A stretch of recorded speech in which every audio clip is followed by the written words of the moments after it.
Ladies and gentlemen, boys and girls, children of all ages, it's me, the Ludio Double G, and I am so excited that this teaser trailer is officially out. Anybody who knows me knows that Superman is my favorite superhero of all time, and as your avid comic book reader, that says something. That speaks to the level of excitement that I have for this. You think I really love Godzilla? Well, I'm about to be immeasurably obnoxious about this. So I'm very, very excited. But that also means my expectations are super high because our friend James Gunn has completely crushed everything he's done and done such a wonderful, wonderful job of doing the things that he's done for DC as well as Marvel. But this is a little out of his wheelhouse, right? This is different. This is Superman, not a ragtag group of people who kind of suck. But hey, he's going to make them likable. This is something totally different. So I'm really, really excited to see what he does. Ooh, baby. I'm assuming the fortress is around here.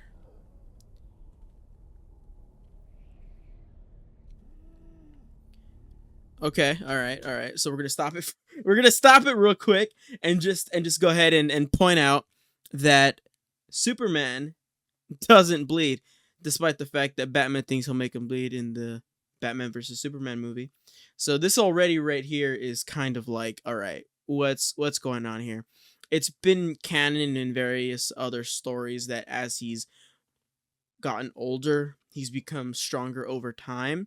So as a kid, he may not have been invulnerable, right? But because his body has taken in all that radiation from the sun, and it has just strengthened him over time. So I wonder if this is a flashback scene from when he was first learning how to fly and battling somebody and just got hurt, or if this is a real threat that we're gonna see within the movie, kind of at the apex, at the climax of his moment of learning, as we're gonna assume is gonna happen in this movie. But hey, there's blood.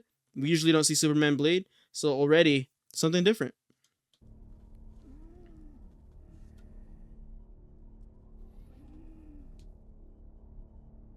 I love the added wheezing. It's good. It's good. Showing the severity of the issue.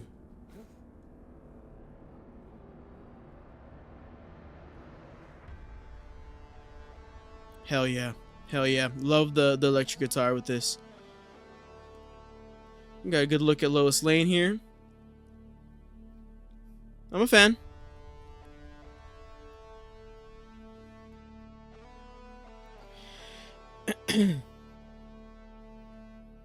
Very intense moment, I'm assuming, with Jonathan Kent here. He's whistling.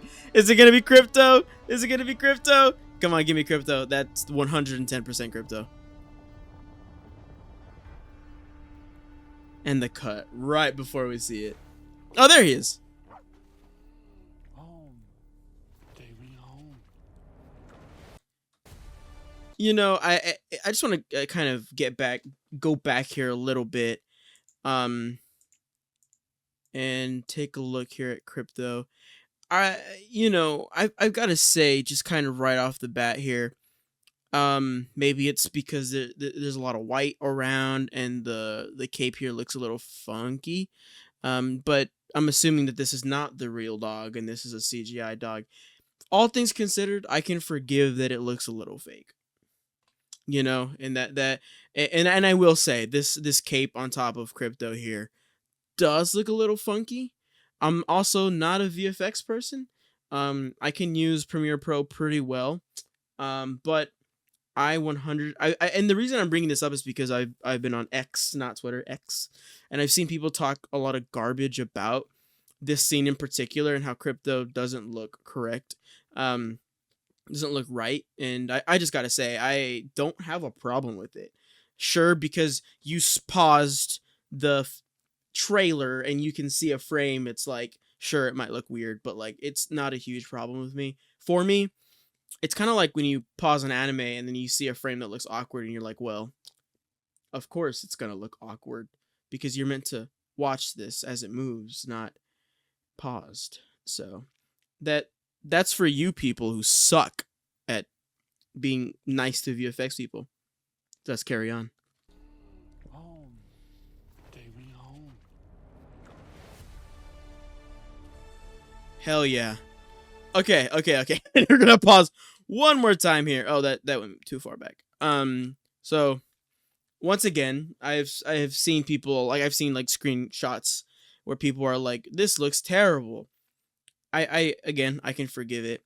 Now, there's a particular scene in Zack Snyder's rendition of Superman where something similar is happening, right? Where Clark, aka Superman, comes in and saves somebody, and it's a slow motion thing, as you can see here. A lot of people that I've seen on Twitter, and I was reading this discourse. I say a lot of people who what that thread was, right, and there was a lot of people commenting. Um, we're talking about how this was stolen by Zack Snyder, or they stole, James Gunn stole it from Zack Snyder, and I gotta say, Zack Snyder did not invent slow motion scenes. So, and also, I don't. People were complaining. I'm keep talking about other people. I feel like I'm defending it.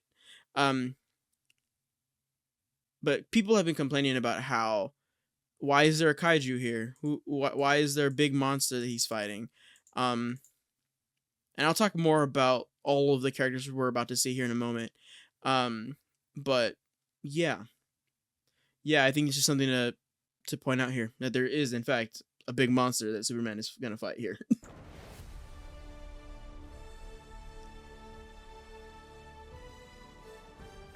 Oh, and Lex Luthor. There it is. Nicholas Hoult as Lex Luthor. Pause, pause, pause, pause. So this is Lex Luthor, as we all know, is one of the most famous villains ever, right up there with like Darth Vader, Magneto, Joker. The list goes on. And I first of all, Nicholas Hoult has the eyebrows for it. He's got those villainous looking eyebrows. The pinky ring, come on, come on, the pinky ring, dude. Great. The way he's holding the gun, the eyebrow raise there, love it. And also, I'm gonna go back here a little bit and talk about this number. I think this makes a lot of sense for Lex. I think this makes so much sense for Lex. I mean, he is a very, very narcissistic individual, very grand individual, wants the world to see him, which is why he becomes president at one point in the comic books. And I gotta say, I think this is really, really telling of the story they're trying to tell with Lex. So let's keep going.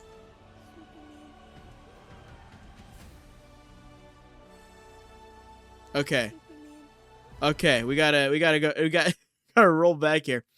So one of the main things, this is perfect right here. One of the main things that was my biggest issue with the Snyderverse is that the colors were so dark all the time.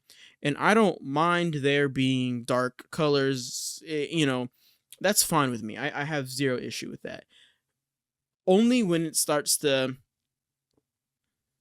be I'm trying to put this in the best way possible. I only have a problem with it when it doesn't tell the story it needs to, right?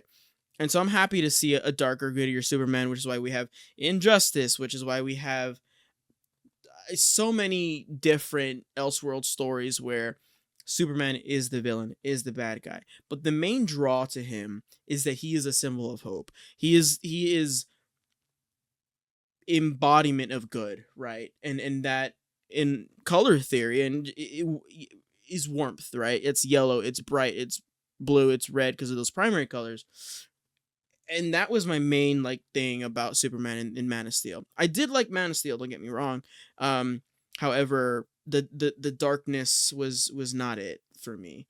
And I'm really loving this bright yellow, and honestly, this kid holding the flag, using the Superman symbol as his symbol of hope. Like, that's exactly what Superman is supposed to embody, and I just didn't feel that in a lot of ways in the Snyderverse. And I really hadn't felt that since like the Christopher Reeves movie, to be honest with you. But let's keep going. Okay. Okay. Okay.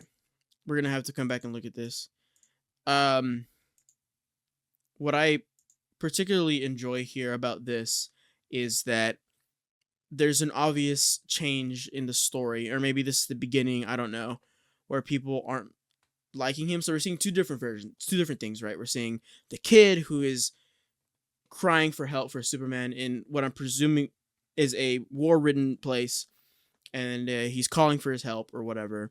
And then we get to the more peaceful place where people are don't like him or mad at him, and I think that sort of thing kind of shows the difference in people and kind of what they value.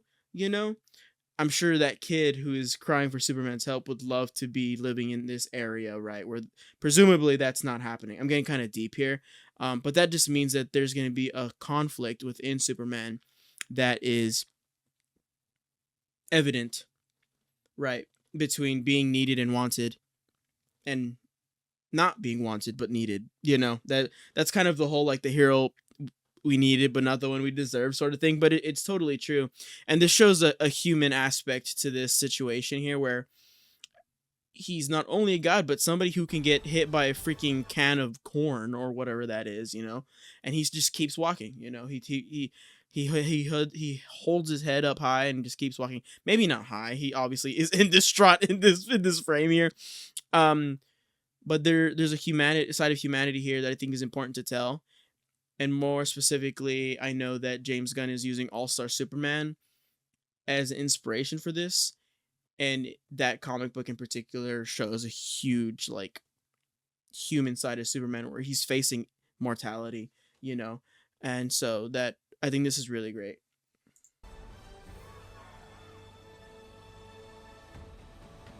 Okay, there he is. Guy Garner. Sick. Sick. Yeah, wow. The hair, interesting. The hair looks so silly. I think it works for Guy Gardner, honestly. Gardner. It seems like he's stopping a mob of people potentially from touching Superman or wanting to rush him or whatever, which is so funny because like gonna try and hurt Superman. I'm assuming that that's what's happening here. Although we have seen him bleed, so potentially people can hurt him. However, look at that. Nothing else to say other than it's great to see some lantern action there. Yeah. Hawk Girl looking good. I guess I should talk about her a little bit. Um. Oh. Yeah. I mean, come on, baby. There we go. Yeah. She looks fine. I have nothing to really say about this, honestly, other than, hey, she's here. And I think this is James Gunn's a way of being like, hey, this is what we're doing. She's here. And that's honestly how I feel about it. I've never been like the biggest fan of the Hawks, the two Hawks. The two Hawk to us. I'm sorry. I'm done. I'm done. There's that aforementioned kaiju from earlier. I'm sorry. Here's that aforementioned kaiju from earlier with Superman. Great contrast, by the way. I mean, it's so awesome seeing a big creature fighting a small creature. We kind of see that contrast a lot in like anime, right, and in comic books and stuff too. I particularly love the Luffy and Doflamingo contrast. If you don't know what I'm talking about, go look it up. But it's a One Piece thing. It always comes back to One Piece for me. But yeah, I love this. This looks cool, and I'm really excited to see what this is all about. Whoa! I know we saw this briefly in that one photo of him putting on his boots, and everybody was pissed off because they're like, "Why would Superman put on his boots? That's stupid." Which is not really a problem. I don't know how else you would put on shoes if not by putting them on. Some people called it feminine. It's really interesting. I just don't know how you put on shoes in a feminine way. Weird. But anyways, I'm interested to see what this is all about. Brainiac, potentially, question mark. Not really sure. Also, hey, look, Lois Lane once again. Bada bing, let's go. And they're kissing. Okay. Fortress. Metamorpho? Question mark. Lex Luthor. Mr. Terrific.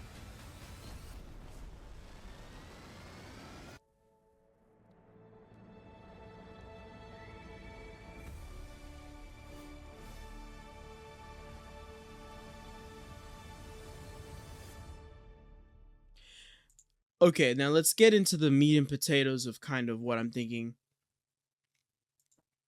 So, first of all, I will say I thought it was a great trailer.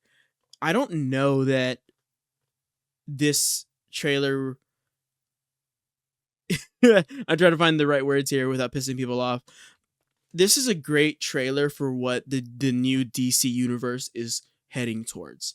I don't know if this is a good trailer for the Superman movie that's gonna come out, that James Gunn himself wrote and directed. I think this is a perfect way to be like, hey, we're kind of setting up this world with this movie as our first. Um, I'm interested to see a actual trailer. Obviously that won't come until later. Um, I honestly, I honestly think that we'll see an actual trailer like for the Super Bowl or something along those lines. This is a great trailer for what the DCU is shaping up to be. I don't know if this is a good trailer for the Superman movie. All I gathered from this trailer for the movie itself is that Superman's involved, Guy Gardner, hot girl, Crypto, Lois Lane, Jimmy Olsen. We saw Jimmy Olsen, by the way. I don't know if I pointed that out.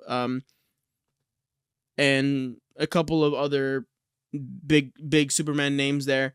Papa Kent, and that's kind of it. There was really no like through line. Like there we see the Kaiju as a villain. We see Lex Luthor as a villain. So we don't really know what this is gearing up to be other than the look of it. But then again, it is just a teaser, right? So maybe I'm thinking too critically about this. But yeah, one thing that does give me hope though is that in an interview recently, James Gunn was asked, "So who's the big bad of the DCU or whatever?" And he said something that gave me a lot of hope as far as like this trailer is concerned. He said, there is no big bad." He said, "We are not structuring our universe like Marvel. It's more like Star Wars, where Star Wars does have a big bad, but I think in the way that he's building up the world, right? And in the way that they're kind of expanding it, and I want to emphasize the more like Star Wars and not to a T Star Wars, because Star Wars does Emperor Palpatine and all of those things. I'm sure there's still going to be a through line to where there's going to be a villain of some sort that they're going to fight, but it's really nice to hear that there's a world that they're building outside of the main antagonist for each saga, right? Is what I'm just calling it right now, because Marvel has a big bad per saga, right? Thanos was the first one, and then Jonathan Majors stuff out the door, but like, he was shaping up to be Kang was shaping up to be the next big bag of this saga. Now Doctor Doom is involved with all that stuff going on with Jonathan Majors. Regardless, that tells me that they're really trying to build a world here, build a universe here with this movie to kick us off. Now, I'm always concerned with movies that have a lot of characters and have a lot of things that they need to juggle here, and James Gunn has proved me wrong from the beginning. That was a worry of mine when I was a wee lad when Guardians 1 came out, and he proved himself, and all 3 of those movies were great, and the payoffs were great. Same thing with Suicide Squad. How's it going to make me like these people in one movie? The Suicide Squad was great. Creature Commandos, same thing. So far, I'm really enjoying it. So I think this is a new challenge for James Gunn. I think that handling Superman is such a huge feat and is such a huge undertaking if he can accomplish it, right? A huge feat if he can accomplish it. And this undertaking is massive. I mean, yes, people get up in arms about Star Wars. People get up in arms about Spider-Man, a bunch of different things.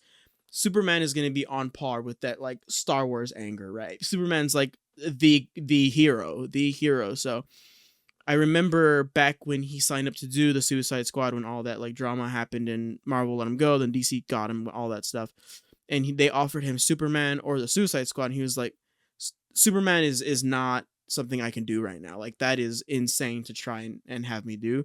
We're gonna do the Suicide Squad. Let's test our feet, and then if it all goes well, Superman is absolutely on the table. You know, I'm obviously paraphrasing that article, but yeah. Anyways, what did y'all think about the trailer? I'm super stoked. I love the color. I love that there's signs of people like of him influencing hope, which is the main thing about Superman, is that he gives people hope. So I hope you liked this video. Bye bye.